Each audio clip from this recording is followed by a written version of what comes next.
काल्बो पाखरिन पर्यो मेरो कालिङचोक 1 number ward number 1 पर्यो कालिङचोक गाउँपालिका अहिले हालमा चाहिँ त्यही जन्मेर त्यही हुर्किएर अहिले चाहिँ म अलिअलि बाहिर पनि बसेर फेरि म फर्केर होटल व्यवसायतिर लागेको छु।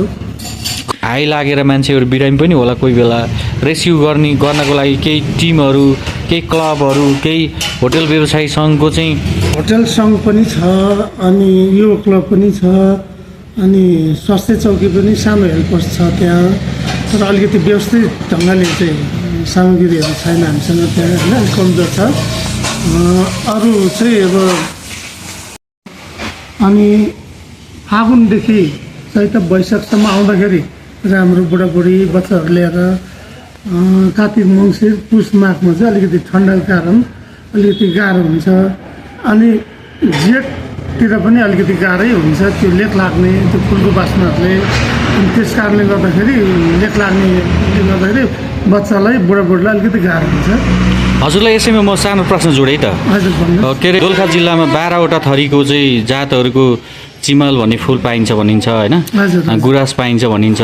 हाम्रो कालिङचोक यात्रा गर्दै गर्दाखेरि बाटोभरि नै लटरममा फुलिएका ती फुलहरूको थुङ्गाहरूले स्वागत गरे जै लाग्छन् जाने बाटाहरूमा पाइन्छन् केही जानकारी गराइदिनु न। हजुर अब फुलहरू चाहिँ के छ भन्दाखेरि हाम्रो धेरै जातिको फुलहरू भेट्छ त्यहाँनिर जस्तै हाम्रो भदौरे फुल भन्ने छ एउटा अनि लाली गुराँस 12-15 थरीको हुन्छ हरियो निलो गुलाबी होइन अनेक किसिमको हुन्छ। लाली गुराँस चैतबाट फुलेर वैशाख जेठ असारसम्म हुन्छ असार साउन भदौसम्म चाहिँ तपाईँको लाली के अरे चिमल फुल्छ अनि यो चिमल चाहिँ फेरि त्यसको पनि धेरै क्वालिटी छ हरियो निलो पहेँलो रङ्गी चङ्गी होइन अनि तपाईँको यहाँ देउरालीदेखि नै माथि गइसकेपछि तपाईँको मुनल डाँफे बाटोमा कालिज भेटिन्छ अहिले होइन एकदम रमणीय ठाउँ छ नि हजुरको कालिङचोक कुरी पुगिसके पछाडि कति दिन मान्छेहरू बस्छन् अथवा होटल सञ्चालकहरूले चाहिँ के कस्ता सुविधाहरू दिएको छन् तिनीहरूलाई पाहुनाहरूलाई पर्यटकहरूलाई के गर्नु भएको छ तपाईँले? अब पर्यटकहरूलाई अब उहाँहरूको इच्छा अनुसार जुनै चिज पनि फेसिलिटी छ अहिले राम्रो छ सस्तोदेखि महँगोसम्म पनि छ होइन।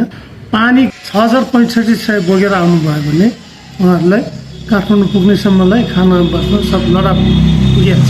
महिनामा 4-5 लाखसम्म आउने चाहिँ मैले पत्र यो के पत्र भन्छ नि उहिलेको त्यो सबै भएको देखिन्छ हामीले बुझिआएको पहिलादेखि नै। www.charchatonlinonline.com र त्यसै गरी युट्युबमा हामीलाई चर्चित अनलाइन न्युज मार्फत हामीले संसारभरि एकैपटक हेर्न र सुन्न सक्नुहुन्छ।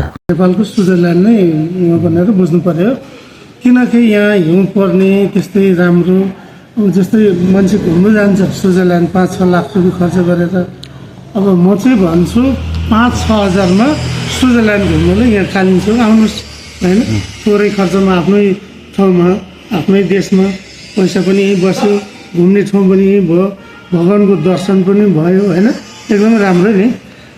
कर चाहिँ लिनुहुन्छ तर जनताको कर खानुहुन्छ जागिर खानुहुन्छ सिडिओ बन्नुहुन्छ डिएसपी बन्नुहुन्छ के अरे अधिकृत लेभलका कर्मचारी बन्नुहुन्छ तर ठ्याक्कै फर्केर पैसा आउने ठाउँमा लगानी भनेपछि सरकारको जिरो छ होइन त? जिरो छ तर त्यो जुन चाहिँ ट्याक्स उठेको पैसा पनि राम्रोसँग सञ्चालनमा आएर सबै कुरा ठिक गरिदियो भए करोड वर्षमा मेरो विचारमा 2 करोडभन्दा कम उठ्दैन।